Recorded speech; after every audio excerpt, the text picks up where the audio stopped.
Yang kedua, di dalam argumennya, jadi waktu pendeta itu mengatakan bahwa tidak ada ajaran apapun, perintah apapun di dalam Alkitab menyuruh kita untuk berdoa kepada orang-orang kudus yang sudah meninggal, apakah Maria atau orang-orang kudus yang lain. Kemudian Elia balik, kan tidak juga dilarang. Maka pertanyaan, kalau dilarang maka boleh. Nah saudara, ini argumen yang sangat cheap sekali ya, sangat murahan sekali.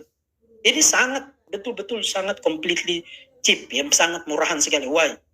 Karena waktu orang-orang Protestan menentang, menolak untuk berdoa kepada Maria dan orang-orang kudus, itu bukan argumennya, itu bukan hanya bahwa tidak ada perintahnya di dalam Alkitab.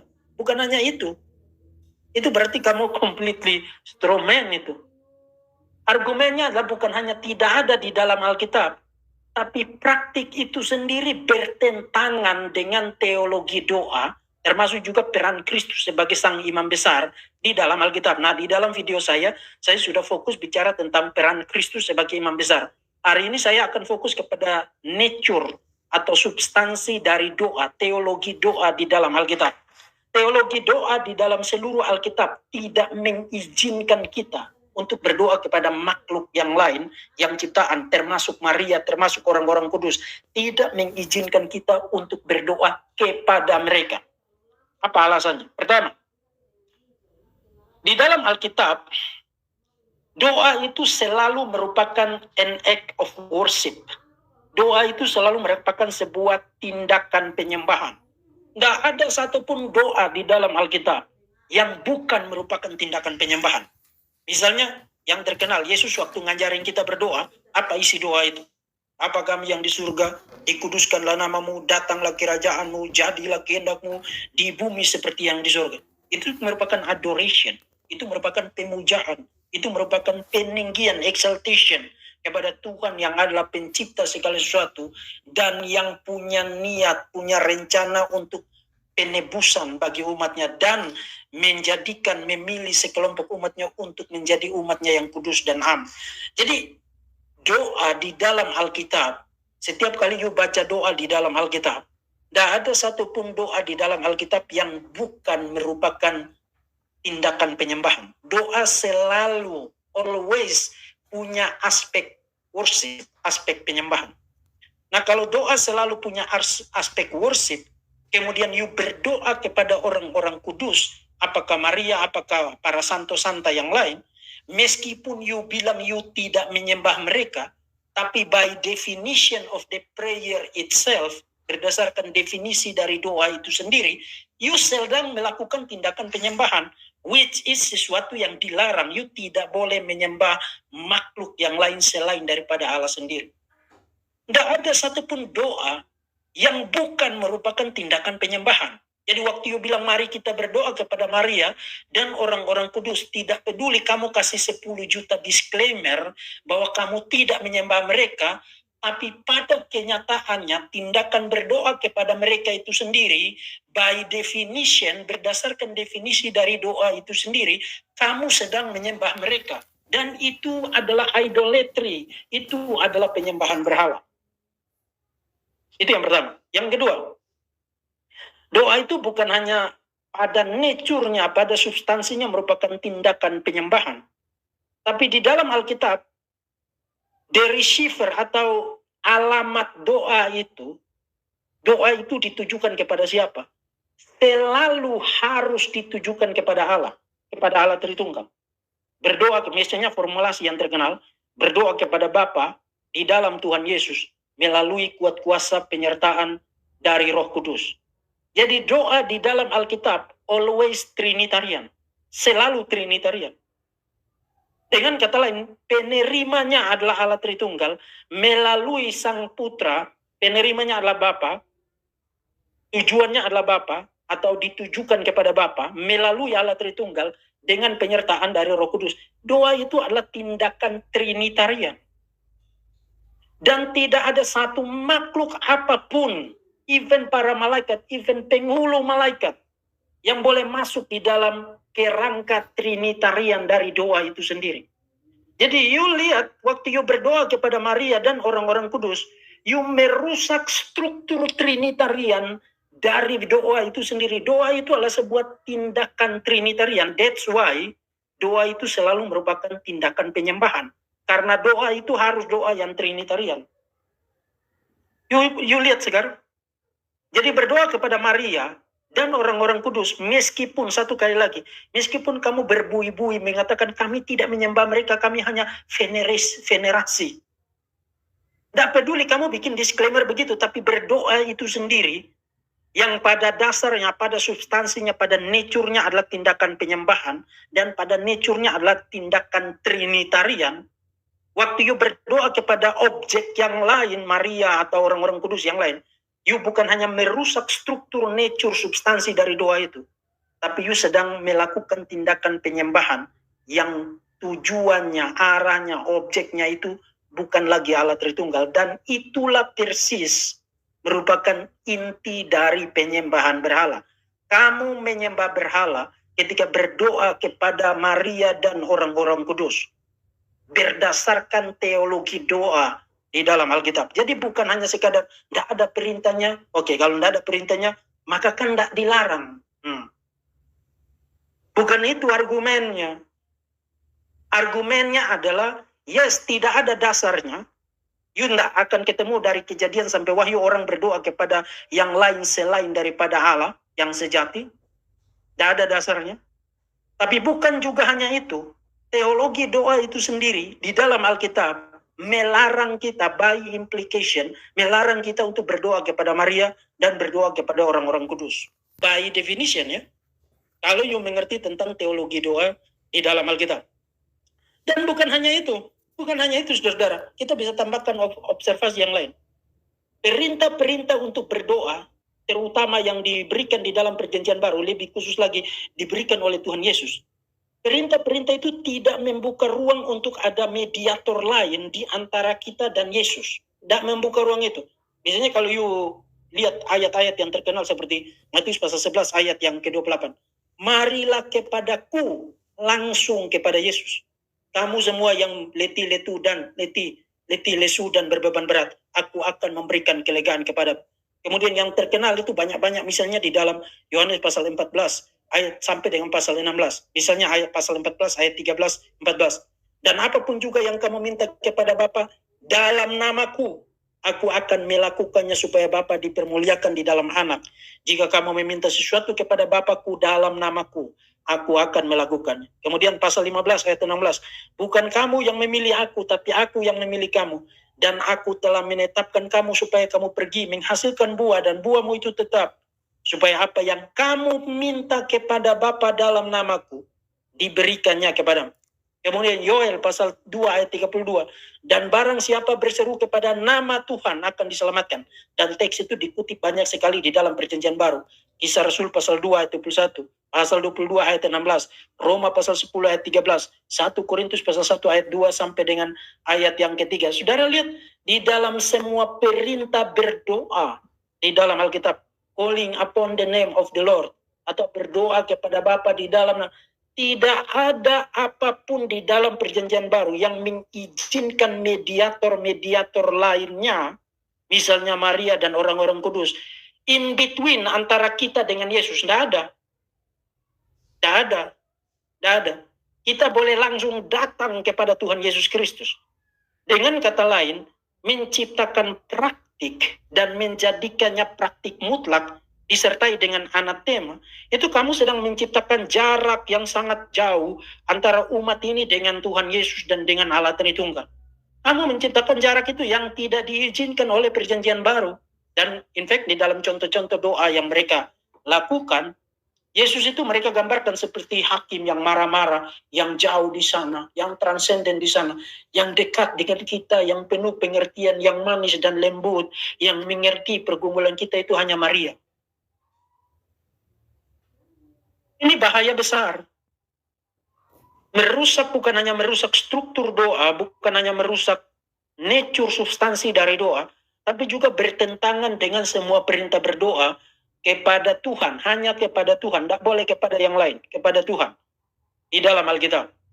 Itu yang ketiga. Yang keempat, kenapa ini masalah yang sangat besar sekali, saudara-saudara?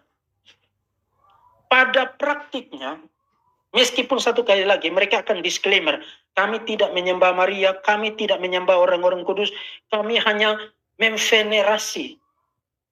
Kalau untuk Maria itu hyperdulia, kalau untuk orang-orang kudus itu dulia, kalau latria itu worship katanya. Tidak peduli kamu bikin disclaimer begitu. Tapi apa yang kamu lakukan ketika berdoa kepada Maria dan orang-orang kudus, itu merupakan penyembahan berhala. Saya kasih saudara 2 argumen teologis. Pertama, waktu kamu berdoa kepada Maria dan orang-orang kudus, harus disebut penyembahan berhala. Karena untuk melakukan itu, kamu harus mengasumsikan atribut keilahian yang harus dimiliki oleh Maria dan orang-orang kudus. Misalnya, kalau kamu Katolik, 10 orang ada di New York, 10 orang ada di Papua, 10 orang ada di Australia, ada di New Zealand, ada di Italia, ada di Roma, ada di Yunani, ada di Yerusalem, dan lain sebagainya. 10-10-nya berdoa pada saat yang sama kepada Maria misalnya. Dan mayoritas di antara saudara ada yang bersuara, tapi mayoritas juga yang berdoa di dalam hati. Misalnya mengikuti Matius pasal 6, kalau kamu mau berdoa, masuk ke dalam rumahmu, tutup pintumu, dan berdoa kepada Bapa in secret, ya. Berdoa secara silent, berdoa secara diam-diam, tidak pakai pengumuman, tidak pakai doa. Pertanyaan, bagaimana caranya Maria bisa tahu 10 orang berdoa di New York, 10 di Yerusalem, 10 di Italia, 10 di Yunani, 10 di Papua, 10 di Kupang, 10 di Sulawesi Utara, 10 di mana lagi, di New Zealand, di Australia, all over the globe ini. Bagaimana caranya Maria bisa tahu itu? Sehingga kamu percaya bahwa dia dengar doa kamu. Untuk dia bisa tahu itu, dia harus punya atribut apa? Dia harus punya atribut, omniscience. Dia harus punya atribut itu. Kalau dia tidak punya atribut itu, kamu berdoa kepada kesia-siaan. Karena toh dia tidak dengar juga, dia tidak tahu. Bagaimana caranya dia tahu kamu sedang berdoa? Bagaimana caranya?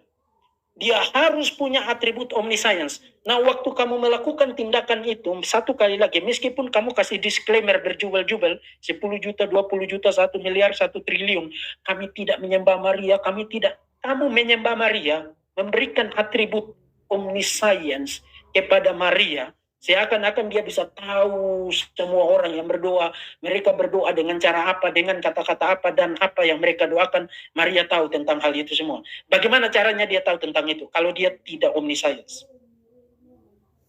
Itu penyembahan berhala. Jadi kamu mengatribusikan properti dan atribut keilahian yang hanya milik Tuhan, kamu kasih itu kepada Maria dan orang-orang kudus ketika kamu melakukan praktik berdoa. Itu penyembahan berhala. Minta maaf, saya tidak bermaksud menyerang kamu, tapi itu idolatry, itu penyembahan berhala. Dan bukan hanya itu, saudara-saudara. Cara mereka berdoa, kata-kata yang mereka rumuskan, saya akan kasih saudara beberapa contoh, ya. Sebenarnya saya sudah tampilkan ini kepada saudara-saudara sekalian di video saya sebelumnya, tapi mari kita lihat. Mereka menggambarkan Maria sebagai giver, sebagai pemberi dan bestower. Orang yang memberikan anugerah, yang punya kekuatan melebihi neraka, dan pengharapan mereka satu-satunya hanya kepada Maria. Misalnya, kalau saudara lihat contoh yang pertama, ini bukan ngarang sendiri, mayoritas ini doa-doa untuk Maria yang muncul pada abad-abad pertengahan, dan beberapa diantaranya berasal dari Paus Sixtus IV, ya, Sixtus IV. Dan Paus Sixtus IV bahkan dia memberikan garansi, jaminan 11.000 tahun indulgensia kalau kamu punya kerabat atau nanti kamu masuk purgatori, kamu dapat diskon 11.000 tahun kalau kamu doakan kata-kata ini. Ini dari Paus, ini bukan dari some random guy yang compang-camping, gembel-gombel, tak jelas duduk di pinggir jalan kemudian dia berdoa. Ini dari Paus, ini doa-doa yang mereka doakan, diharuskan untuk berdoa, bahkan dikasih jaminan, jualan asuransi, ya. Kamu akan dapat indulgensia 11.000 tahun di purgatori kalau kamu doa-doa ini. Jadi ini bukan dari orang-orang yang tak jelas, ya. Oh Noble Mary, excellent above all, procure for us forgiveness. Saudara baca kata-kata ini, saudara langsung sakit kepala.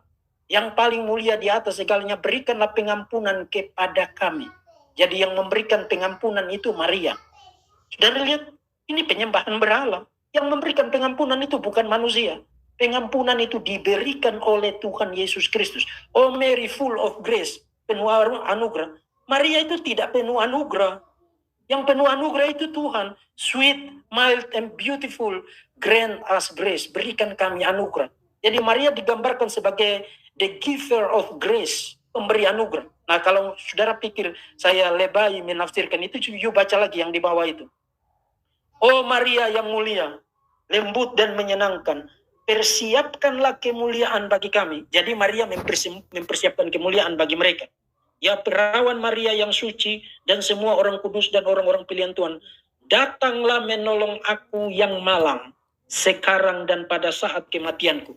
Jadi dia mau mati, Maria datang menolong dia. Buatlah Tuhan Allah kita baik bagiku dengan jasa dan doamu. Dan oleh karena itu mau ke engkau ya perawan Maria, mendekatlah ke tempat suci dan seterusnya. Kebaikan dan rahmat apapun dengan senang hati disimpan oleh Raja Kemuliaan di dalam dirimu sebagai perbendaharaan teraman sejak hari pembuahanmu hingga saat engkau diangkat ke surga. Kemudian melalui pengampunanmu, ini bukan melalui pengampunan Tuhan, tapi pengampunan Maria loh, through your forgiveness, melalui pengampunanmu yang diberikan kepada orang-orang yang bersalah, to the guilty, through your grace, melalui anugerahnya Maria loh ini, confer on the just. Kemudian, oh you who are more beautiful than the stars, engkau yang lebih indah dari bintang-bintang, diberkati di antara semua wanita, placate your son, tenangkanlah anakmu. Jadi Yesus itu digambarkan seperti tukang marah-marah, yang nanti bikin dia tenang dan teduh itu adalah Maria. Cleanse of all faults. Bersihkanlah semua kesalahan dari orang-orang beriman. Ini Maria loh ini. Jadi Maria memberikan anugerah, Maria memberikan rasa aman, Maria membersihkan semua kesalahan orang-orang beriman. Kemudian, oh Queen of Heaven, Ratu Surga, most gracious mother of your offspring, do not spurn me, I commend myself to you alone. Saya menyerahkan diri saya hanya kepada engkau. Saudara, you butuh berapa banyak untuk matamu yang buta spiritual itu, tinggal di dalam gua-gua kesesatan itu, untuk melihat ini penghujatan dan penyembahan berhala. Butuh berapa banyak? Menyerahkan diriku sepenuhnya hanya kepada engkau, hanya kepada Maria. Bukan hanya itu, mari kita lihat. Oh Mother of Perpetual Help.